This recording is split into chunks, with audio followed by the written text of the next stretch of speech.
آپ نے جو سوال تحریر فرمایا ہے اس کا جواب بالکل ہم عرض کریں گے، لیکن یہ جیسے آپ نے صفحہ کاٹا ہے نا، اس سے پتہ چلتا ہے کہ آپ زندگی کو حسن کے اس معیار پر نہیں رکھتے جس معیار پہ رکھنا چاہیے۔ حسن وہ ہوتا ہے جہاں دیکھنے کا سامان شکست کھا جائے۔ یہ چھوٹی چھوٹی چیزیں انسان کی فکری رجحانات کی نمائندگی ہوتی۔ خلیفہ محمد بن سلمان نے، یہ خلیفہ کب سے ہوئے؟ خلافت تو رہی نہیں بھائی، اب تو دارالخلافہ بھی کوئی نہ رہا۔ آخری دارالخلافہ استنبول تھا نا، ختم ہوا 1924 میں۔ کاغذ کے پھاڑنے سے سمجھ نہیں سارا کچھ آیا۔ جی ہاں، سی این این میں انٹرویو کے دوران اعتراف کیا کہ مسلمانوں میں وہابی فرقہ ہم نے اپنے مغربی دوستوں کی خواہش پہ پیدا کیا۔ ہم نے مساجد اور مدارس پر انویسٹمنٹ کی اور اب ہم اپنے مغربی دوستوں کی خواہش پر اس فنڈنگ کو بند کر رہے ہیں۔ یہ اس میں انہوں نے کوئی نیا انکشاف نہیں کیا۔ ہم پہلے بھی کہتے تھے، ہم اب بھی کہتے ہیں، دنیا میں اس وقت جو کام پینڈنگ میں پڑے ہوئے ہیں نا، ان میں سے ایک کام وہابیت کی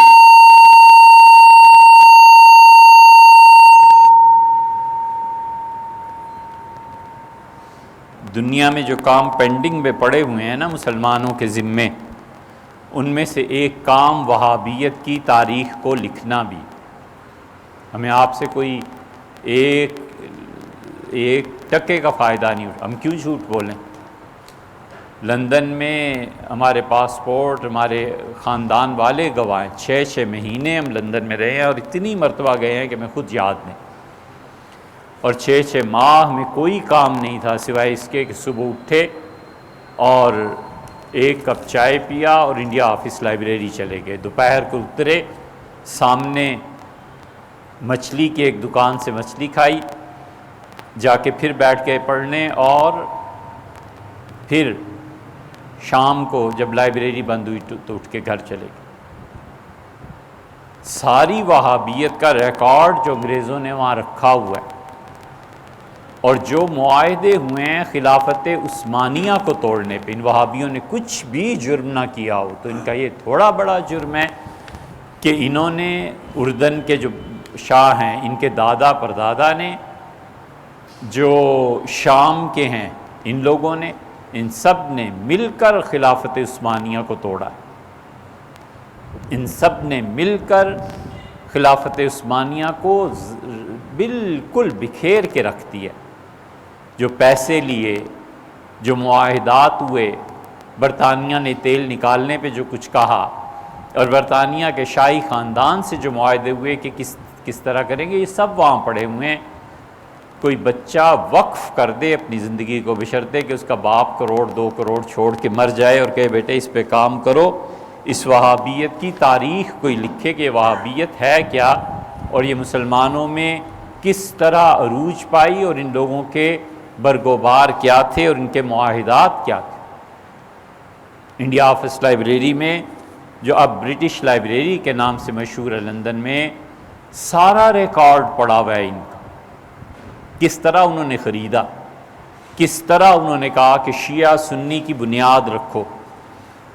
سلطان عبدالعزیز کا بیٹا کس طرح گیا نجف میں، سیدنا علی رضی اللہ عنہ کے آگ کو مزار کو آگ لگایا۔ کسی کی بھی قبریں جلانا جائز ہیں؟ میرے باپ کی قبر کو جو جا کے جلائے تو مجھے کچھ دکھ نہیں ہوگا۔ سیدنا حسین ابن علی رضی اللہ عنہ کے مزار پہ آگ لگا کے آ گئے، اور جو انہوں نے وقف لوٹا ہے وہابیوں نے وہاں، اور جو کرتوت انہوں نے کیے ہیں وہ تھوڑے ہیں۔ حتیٰ کہ وہاں کا نجف کا ایک شیعہ اٹھا باقر، اور وہ آیا اور اس نے درعیہ میں آ کے اس کے بیٹے کو قتل کر دیا۔ اس نے کہا ہم نے اپنا بدلہ لے لیا، اور انہوں نے سارے علاقوں میں شیعہ سنی فساد مچا دیا۔ ان کے نزدیک سب واجب القتل تھے۔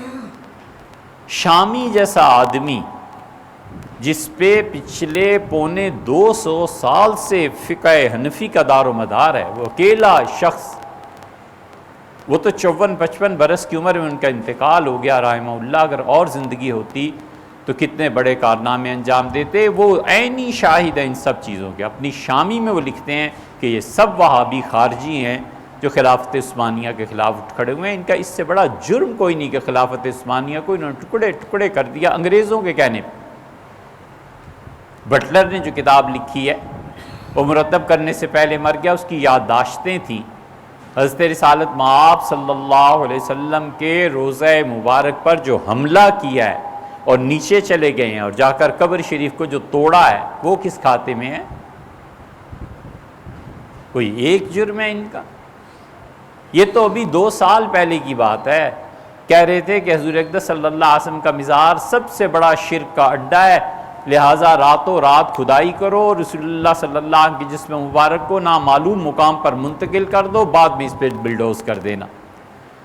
تو ماشاء اللہ شاہی خاندان سے جواب آیا کہ یہ بات مناسب نہیں. پکڑ کے اس کو تعزیر نہیں لگاتے کہ حضور اقدس صلی اللہ علیہ وسلم کی توہین کرتے ہو. نبی کریم صلی اللہ علیہ وسلم عام مسلمان بھی ہوتے. حضور اقدس صلی اللہ علیہ وسلم نے دیکھا تھا کسی کو قبر کے ساتھ ٹیک لگا کے بیٹھے ہوئے، تو آپ نے فرمایا تمہیں پتہ نہیں ہے قبر والے کو اس سے تکلیف ہوتی ہے، ہٹو یہاں سے. نیچے چلے گئے، جا کے لوٹ مار کی.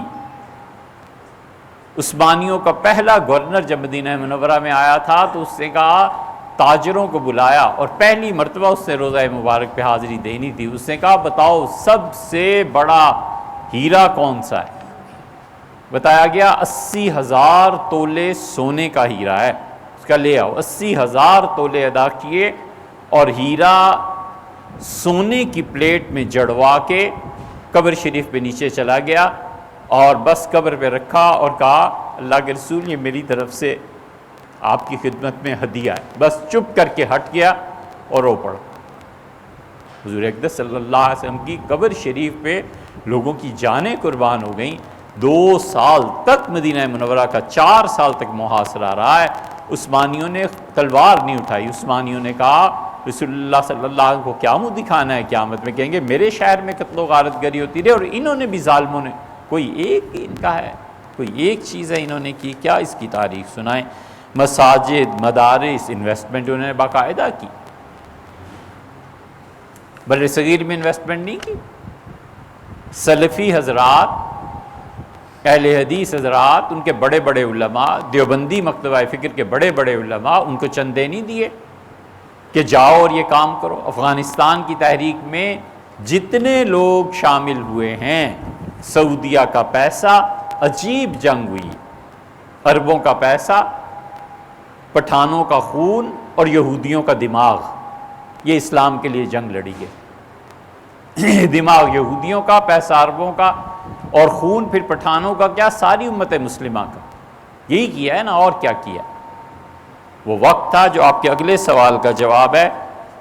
ایک وقت تھا 1980 میں 90 میں ہم نے دیکھا ہے اس دور کو اچھی طرح سے پوری دنیا کی قوتیں اہل السنہ کی پشت پناہی کر رہی تھیں اور شیعہ کی شامت آئی ہوئی تھی. اور ہمارے دور میں پوری دنیا کی قوتیں اب ان کے پسے پشت ہیں اور ہماری شامت آئی ہوئی. سیاست سے ہمیں کوئی ایسی غرض ہے ہی نہیں سرے سے. ہم تو صرف اس کو مذہبی اور امت کے حوالے سے دیکھتے ہیں کہ امت میں کیا ہو رہا ہے.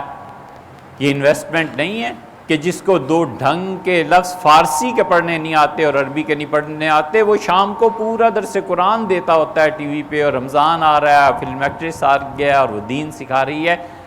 یہ کون انویسٹمنٹ کر رہا ہے؟ یہ الہات کے علاوہ اور کیا چیز پھیلائی جا رہی ہے؟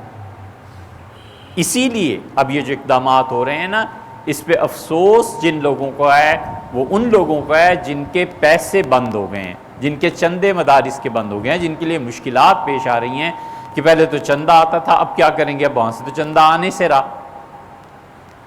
یہ اب چیزیں پیش آ رہی ہیں. اونٹ سے کسی نے پوچھا تھا کہ سردیاں اوپر چڑھنا اچھا ہے کہ نیچے اترنا، پہاڑ پہ چڑھنا اچھا ہے کہ اترنا؟ اس نے کہا ہر دو لعنت.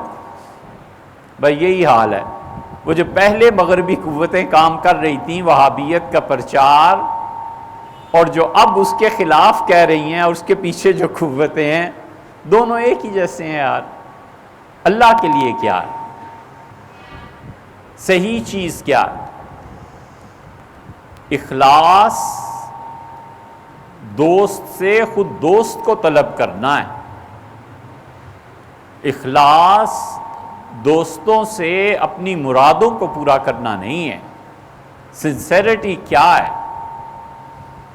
وہ جہاں تعلق ہوتا ہے آدمی کہتا ہے آپ ہی میرے ہو جائیں، مجھے اپنا بنا لیں، یہ سنسیریٹی ہوتی ہے۔ یہ نہیں ہے کہ چونکہ عہدہ ہے لہٰذا اس کے عہدے سے فائدہ اٹھاؤ، پیسہ ہے تو اس کے پیسے سے فائدہ اٹھاؤ۔ وہ پہلے کب مخلص ہیں اور اب کب مخلص ہیں؟ انہوں نے پہلے بھی اپنی سکیم چلائی ہیں، ایک نئی اب سکیم چل پڑی ہے، 200-300 سال بعد پھر پتہ چلے گا کہ ہو یہ کیا ہو گیا۔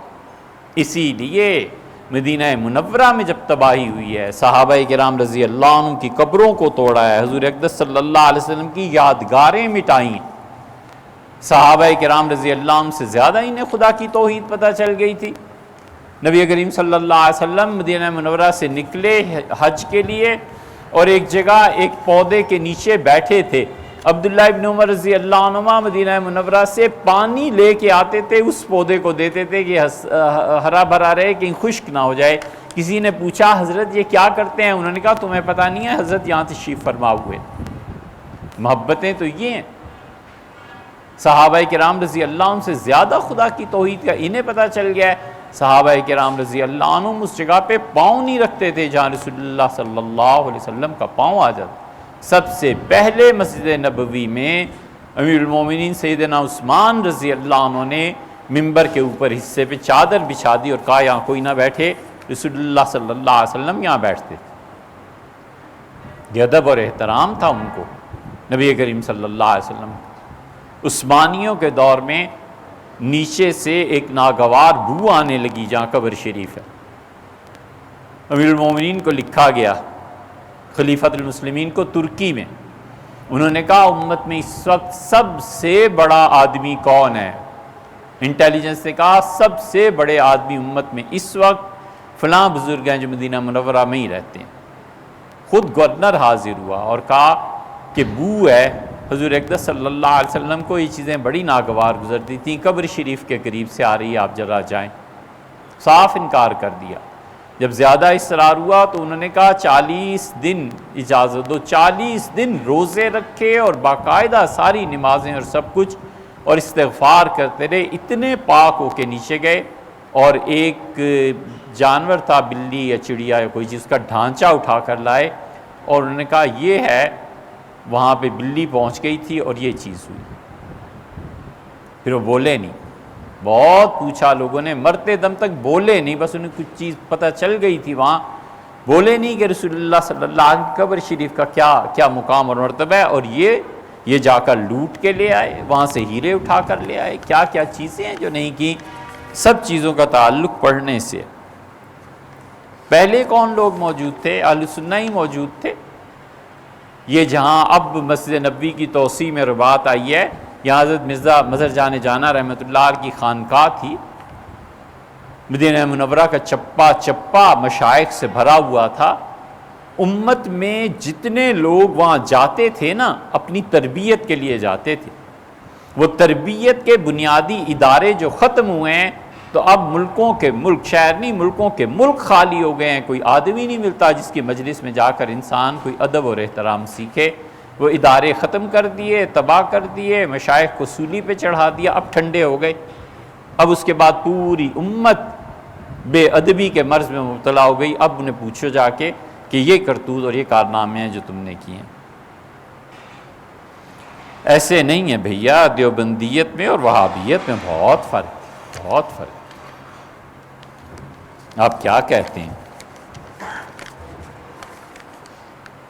سب سے اچھی چیز اگر اس پہ پڑھنی ہو نا تو عثمان حسین احمد صاحب مدنی رحمۃ اللہ علیہ کی کتاب ہے الشہاب الثاقب، وہ پڑھیے۔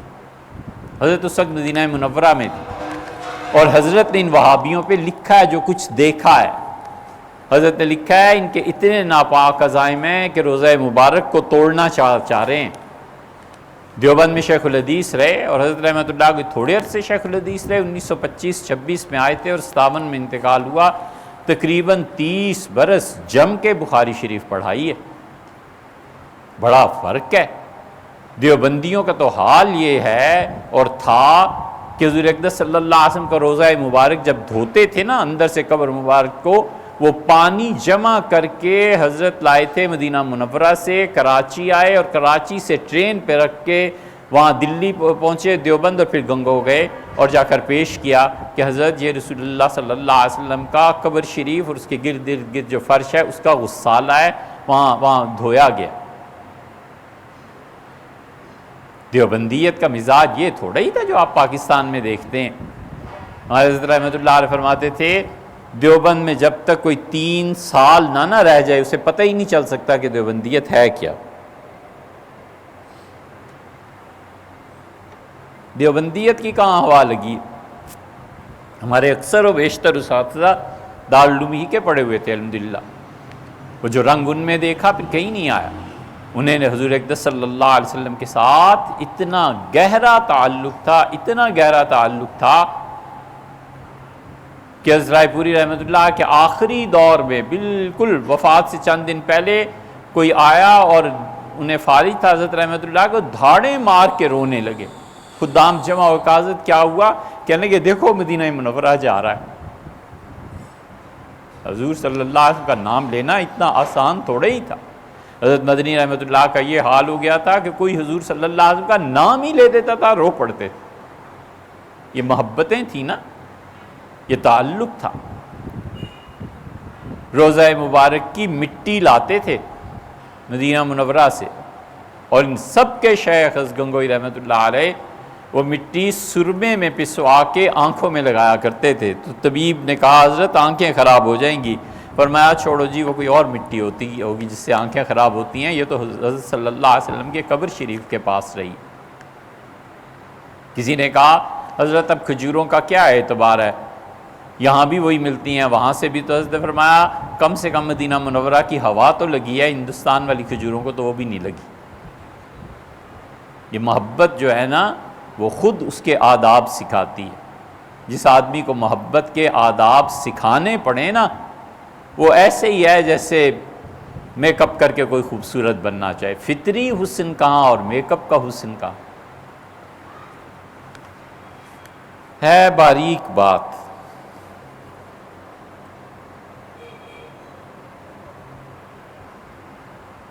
شمس جو تھے نا تبریزی، انہیں عمر میں کوئی آدمی نہیں ملتا تھا جس کو وہ سمجھا سکیں کہ میں کیا ہوں. اللہ تعالیٰ جب یہ خزانے اور معرفت کسی کو عنایت کرتا ہے تو بالعموم 3 صورتیں اس کی بن جاتی ہیں. اس میں سے ایک صورت یہ بھی ہو جاتی ہے تو بڑے روئے اور خدا سے کہا کہ میں مرتا ہوں، اب کوئی تو آدمی دے جس کو جا کے بتا سکوں کہ کیا ہے. الہام ان کو ہوا کہ تم بلخ چلے جاؤ. چلے گئے. معروم پڑھا رہے تھے. یہ مثنوی جو ہے نا، مثنوی جیسی کوئی دوسری کتاب ہمارے علم میں نہیں ہے کہ دنیا میں کسی زبان میں ہو. مثنوی اتنی بڑی چیز ہے. معروم تو معروم بیٹھے ہوئے تھے. خیر وہ جو بھی قصہ ہوا، خلاصہ یہ کہ معروم سمجھ گئے کہ میرے مربی اور میرے پیر و مرشد ہیں. وہ 40 دن ایک حجرے میں رہے، حجرہ بند، اور کسی ضروری کام سے باہر تشریف لاتے تھے اور پھر اچانک شمس تبریزی غائب ہو. جب غائب ہوئے تو پھر معروم رحمۃ اللہ تو پاگل ہو گئے. جھوٹے سے بھی کوئی کہہ دیتا تھا کہ شمس جہاں ہے تو وہاں جاتے تھے، روتے تھے، چیختے تھے، آہوزاری کرتے تھے. یہ محبت کی پختگی کے مراحل تھے. محبت صرف محبوب کا مل جانا نہیں ہوتا. محبت محبوب کے بچھڑنے سے، دور ہونے سے جو دل پہ کیفیتیں گزرتی ہیں نا، یہ بھی محبت ہی ہے. یہ الگ بات ہے کہ اس کا دوسرا پہلو ہے. یہ الگ بات ہے کہ وہ شکر کا تھا اور یہ صبر کا ہے، اور یہ الگ بات ہے کہ وہ خوشی کا تھا اور یہ رونے کا ہے. لیکن ہے تو محبت ہی، ورنہ کون کس کو روتا ہے. معروم کی حالت بڑی بری ہو گئی. سب نے چھوڑ دیا، ان کا پاگل ہو گئے. رومی رحمۃ اللہ کی پاگل پنے کا یہ حال ہوا کہ کوئی جھوٹے سے بھی آگے کہہ دیتے تھے نا کہ شمس شہر کے اس حصے میں ہے تو بھاگ پڑتے تھے۔ آخر ہوا کیا، ایک دن مولانا روم کو پتہ نہیں کیا جوش اور جذبہ آیا۔ مولانا روم کی جو غزل ہے نا، پڑھیں اسے، ہمارے زمانے میں کفر سے کم فتویٰ نہ لگاتے یہ وہابی مزاج کے لوگ۔ مولانا نے اپنے شیخ کے متعلق لکھا ہے، شمس من و خدائے من، اے میرے شمس تبریز، اے میرے پروردگار، اے میرے خدا۔ یہاں سے شروع ہوتا ہے، آگے پڑھتے جائیے پھر پتہ چلتا ہے۔ پھر مولانا روم پہ ایک اور غلبہ ہو، انہوں نے ایک دن اٹھے اور کہا میں ہی شمس ہوں، میں ہی رومی ہوں، میں ہی سب کچھ ہوں، اندر بھی میں ہوں اور باہر بھی میں ہوں، شمس بھی میں ہوں اور رومی بھی میں ہوں۔ رانجھا رانجھا کوک دینی میں آپے رانجھا ہوئی، ایسے ہی ہے نا؟ انہوں نے کہا میں ہی ہوں اب جو کچھ ہوں۔ باریک بات یہ ہے کہ کسی نے ایک دن آ کے کہا کہ شمس فلاں جگہ آئے ہیں، غریب آدمی تھا، اس سے اس مذاق کی سوجی۔ مولانا اٹھے، پگڑی اتاری، کپڑا اوپر کا اتارا، رومال اٹھایا، جو پاس تھا اسے دے دیا اور کہا حضرت سے میرا سلام کہنا۔ جب وہ چلا گیا تو کسی نے کہا مولانا اس نے جھوٹ بولا تھا، کہنے کہ میں جانتا ہوں۔ اس کا تو یہ آپ نے کیا کیا؟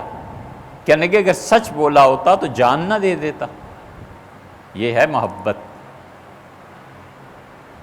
یہ ہے تعلق۔ کیا بات تھی؟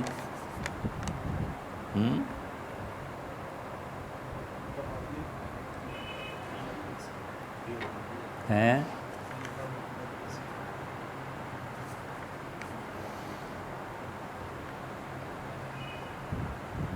ہاں، دیوبندیت کی بات تھی۔ انہیں حضرت رسالت مآب صلی اللہ علیہ وسلم سے ایسی گہری محبت تھی، ایسی شدید محبت تھی، حضرت دھاڑے مار کے انہوں نے لگے کہ دیکھو مدینہ منورہ جا رہا ہے۔ یہ وہابیت میں کہاں رنگ غالب تھا؟ حتیٰ کہ وہابیوں میں جو اہل حدیث کہلاتے ہیں، جو رنگ ہم نے دیکھا وہ اب نہیں ہے۔ ہم نے ان کے بزرگوں کو دیکھا، کیا کہنے، چہرے سے نور ٹپکتا تھا، اور کیا مجال ہے کہ ان کی شلواریں پنڈلی، آدھی پنڈلی تک، بس اس سے نیچے ہوتی ہی نہیں تھی۔ ہم نے وہاں اسماعیل صاحب کو دیکھا، وہ تہجد میں ایسے روتے ہوئے دیکھا جیسے کوئی پٹائی کسی کی ہو رہی ہوتی ہے بچے کی، اور رو رو کے اللہ کے سامنے برا حال تھا۔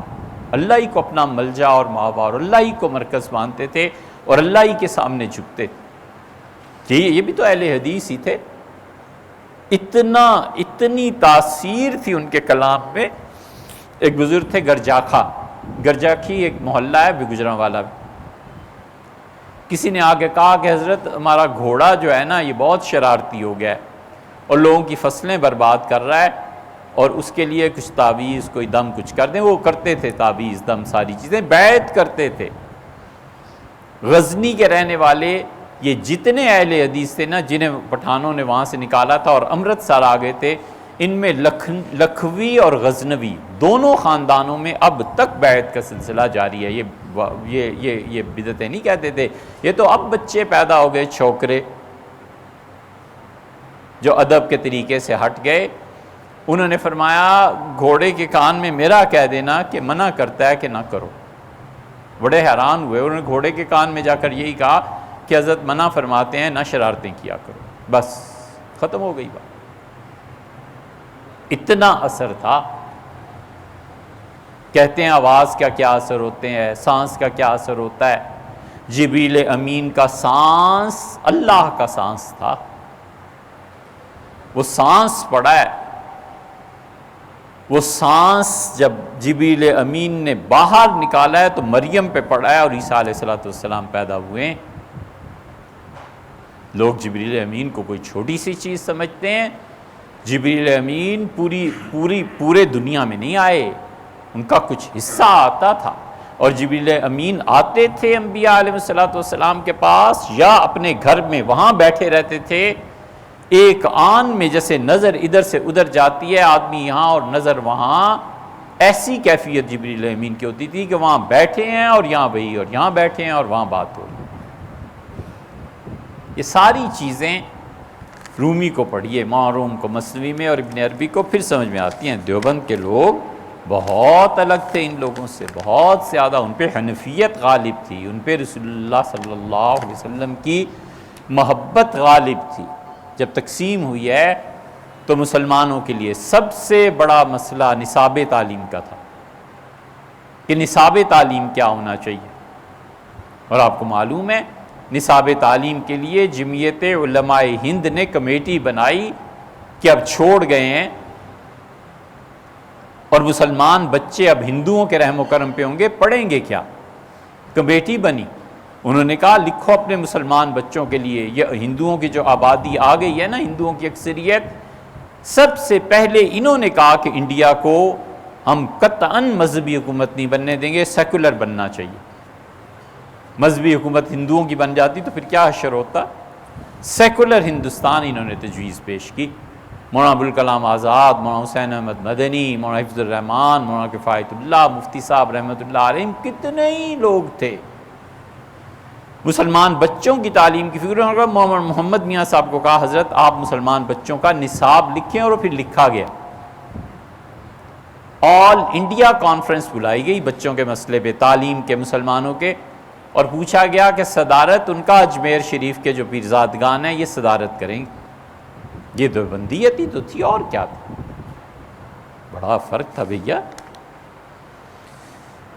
اچھا، کیا یہ بات صحیح ہے کہ مرتے وقت کچھ لوگوں کو فرشتے نظر آتے ہیں؟ تو پھر ایسے کیوں ہیں؟ مسلمانوں کو وقت مرگ فرشتے، عیسائی کو مسیح علیہ السلام نظر آئیں، وضاحت فرما دیجئے۔ ہے تو صحیح وضاحت کی چیز، مگر یہ عام لوگوں کی سمجھ میں آنے کی بات نہیں بھیا۔ ابن عربی کو پڑھو پھر پتہ چلتا ہے۔ البتہ اس میں ہے ایسے، یہ حقیقت ہے کہ فرشتے نظر آتے ہیں، تو معمولی بات ہے، کوئی اتنی بڑی بات تھوڑی ہے۔ وفات کے وقت فرشتوں کا نظر آنا کہ اس کی روح کو لینے آ رہے ہیں، یہ بچوں کی باتیں ہیں، یہ کوئی اتنی بڑی بات نہیں ہے، سب کے ساتھ ہوتا ہے بالعموم۔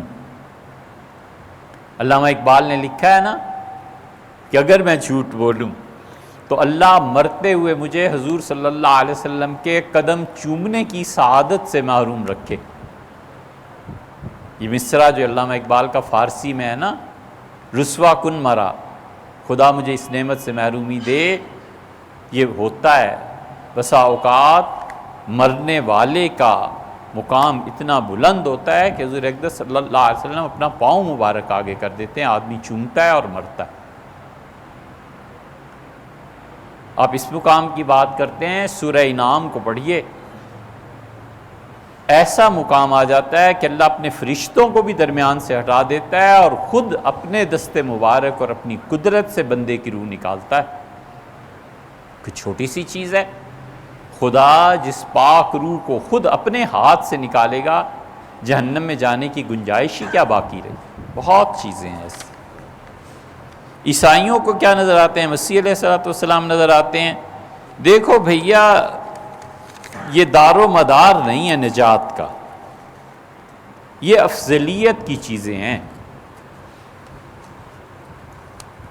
اللہ کو ماننے کے جو لوازمات ہیں اس سمیت ماننا بنیاد ہے۔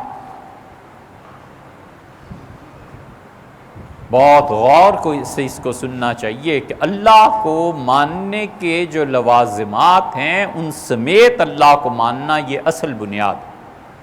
فرشتے نظر آئیں یا نہ آئیں، حضور صلی اللہ علیہ وسلم کے پاؤں مبارک کو بوسہ دے یا نہ دے، پتہ چلے یا نہ چلے، اصل چیز یہ ہے۔ ایک ہے خدا کا تصور، اس کو پوجنا، کچھ نہیں ہے۔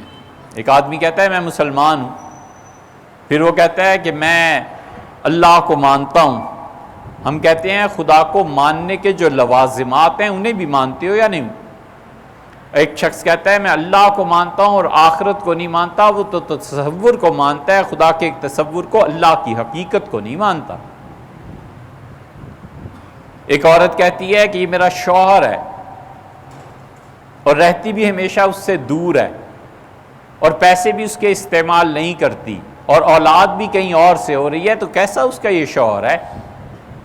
شوہر ماننا تو جب ہے کہ جب شوہر کے ماننے سے جو چیزیں واجب اور لازم ہو جاتی ہیں ان کو بھی مانے۔ اللہ کو اگر کوئی ماننے کا دعویٰ کرتا ہے اور آخرت کو نہیں مانتا تو اس کا ماننا نہ ماننا سب برابر ہے۔ فرعون خدا کو نہیں مانتا تھا، آخرت کو نہیں مانتا تھا، تو کیا ہو گیا پھر؟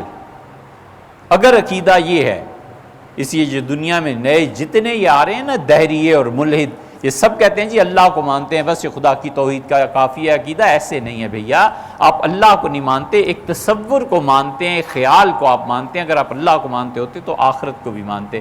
اس کا فیصلہ کون کرے گا؟ جو اللہ کو مانتا ہے کہ عمل صالح کیا ہے۔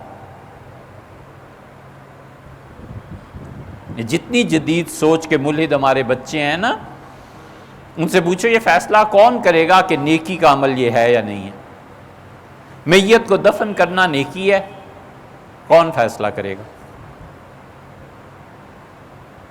اللہ تو فیصلہ نہیں کرتا۔ اللہ تعالیٰ نے کہاں کہا ہے؟ اللہ نے فرمایا فَأَقْبَرَهُ، اور اسے قبر میں لٹاتے ہیں یا قبر دیتے ہیں۔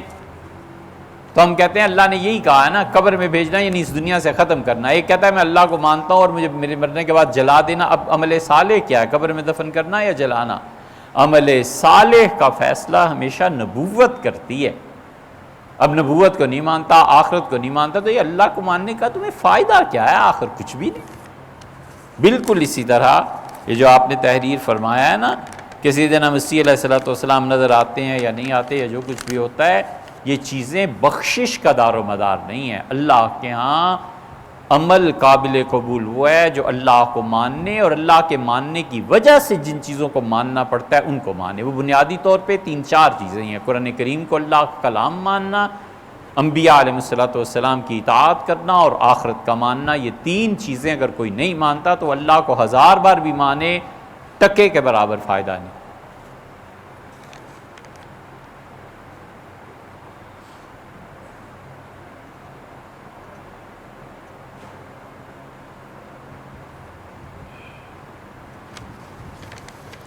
سورہ مریم کے آغاز میں اللہ تعالیٰ نے ارشاد فرمایا کہ سلامتی ہے اس پر اس کے پیدائش کے دن پر، صفات کے دن پر، اور اس دن پر جب وہ دوبارہ اٹھایا جائے گا۔ یہ آیات حضرت یحییٰ کے بارے میں، عیسیٰ علیہ السلام کے بارے میں ارشاد ہے کہ عیسیٰ نے پیدائش کے وقت یہ الفاظ دہرائے۔ اللہ جانے کیا لکھا ہے یہ، اچھا کہ سلامتی ہے میرے پر، میری پیدائش اور قیامت کے دن پر جب میں دوبارہ اٹھایا جاؤں۔ اس میں وضاحت کیا کرنی ہے؟ انہوں نے بشارت دی اپنی قوم کو، والسلام علیہ یوم ولدت، اور جس دن میں پیدا ہوا ہوں اللہ کی سلامتی نازل ہو اس دن۔ بالکل ٹھیک ہے، بڑا مبارک دن تھا۔ حضور اقدس صلی اللہ علیہ وسلم کب پیدا ہوئے ہیں؟ سوموار کے دن۔ نبی کریم صلی اللہ علیہ وسلم خود فرمایا، مسلم کی روایت میں آتا ہے، آپ نے فرمایا میں پیر کے دن پیدا ہوں اور میں پیر کے دن روزہ رکھتا ہوں۔ اس کا مطلب ہے کہ پیر کا دن جو ہے رسول اللہ صلی اللہ علیہ وسلم نے برکت کا زیادہ اچھا دن قرار دیا ہے کیونکہ اس دن پیدا ہوئے ہیں۔ اسی لیے بعض کے محدثین نے اس پہ بحث کیا ہے کہ جمعے کے دن کی وفات افضل ہے یا پیر کے دن کی، کیونکہ رسول اللہ صلی اللہ علیہ وسلم کی ولادت کا دن ہے۔ اگرچہ محققین نے فیصلہ کیا ہے کہ جمعے کا دن افضل ہے۔ وَيَوْمَ أُبْعَثُ حَيًّا، اور جب میں دوبارہ پیدا کیا جاؤں گا برکت والا ہے وہ دن۔ بالکل ٹھیک ہے، انبیاء علیہ السلام جب دوبارہ پیدا کیے جائیں گے، دنیا میں اٹھائے جائیں گے، تو کوئی معمولی دن تھوڑا ہی ہوگا۔ ان کی امتیں ان کے پیچھے ہوں گی، انصاف اس دن قائم ہوگا۔ حضرت عیسیٰ علیہ السلام نے کہا خدا کی مہربانی ہے اس دن پہ، اس دن میں پیدا ہوا ہوں، اور جس دن میرا انتقال ہوگا سیدنا مسیح علیہ السلام ان کا بھی انتقال ہو جائے گا۔ اب کبھی قرآن کی ایک آیت پر غور کریں، اللہ تعالیٰ فرماتے ہیں کہ ہم نے اس سے کہا مریم سے اور عیسیٰ علیہ السلام سے کہ تمہارا بیٹا بات کرے گا، مہدم و کہلا، گفتگو کرے گا تمہارا بچہ جب وہ پالنے میں ہوگا، پنگوڑے میں۔ اور جب وہ 40 سال سے زیادہ کی عمر میں پہنچے گا کہولت میں تو تمہارا بچہ گفتگو کرے گا. یہ قرآن میں آیا ہے. یہاں پہنچ کے بڑے بڑے مفسرین اٹک گئے ہیں اور وہ کہتے ہیں کہ اس کا مطلب کیا ہے. 40-50 برس کا ہو کے تو ہر آدمی بولتا ہے. اللہ نے کیوں کہا عیسیٰ علیہ السلام کے متعلق کہ اللہ نے بشارت دی کہ مریم جو تحفہ ہم عنایت کر رہے ہیں نا یہ تمہارے بچے کی شان ہے کہ جب بڑا ہوگا تب بھی بولے گا. تو وہ کہتے ہیں بڑے ہو کے تو سارے ہی بولتے ہیں, عیسیٰ علیہ السلام کی کیا خصوصیت ہے. پھر وہ کہتے ہیں کہ اس کا مطلب یہ ہے کہ اس کے ساتھ انوکھا واقعہ یہ ہوگا کہ یہ اپنی عمر میں جوانی کے بعد اٹھا لیا جائے گا اور دنیا میں جب واپس آئے گا تو اس زبان میں کلام کرے گا جو اس وقت دنیا میں رائج ہوگی. اس کی زبان جو ہوگی وہ مٹ چکی ہوگی. جب وہ آئے گا تو جو اس زمانے کی زبان ہوگی اس میں وہ لوگوں سے گفتگو کرے گا اور ایسے جہان سے ہو کے آیا ہوگا جس جہان کی خبریں وہ لوگوں کو پہنچائے گا. کاہل کا لفظ اللہ نے استعمال کیا ہے. تو سیدنا مسیح علیہ السلام جس دن آئے اللہ کی مہربانیاں نازل ہوئی. انبیاء علیہ السلام کا دنیا میں آنا ان دنوں کا بعد میں امتوں کا یادگار کے طور پر منانا وہ سب اصل میں انہی آیات سے استنباط کیا گیا.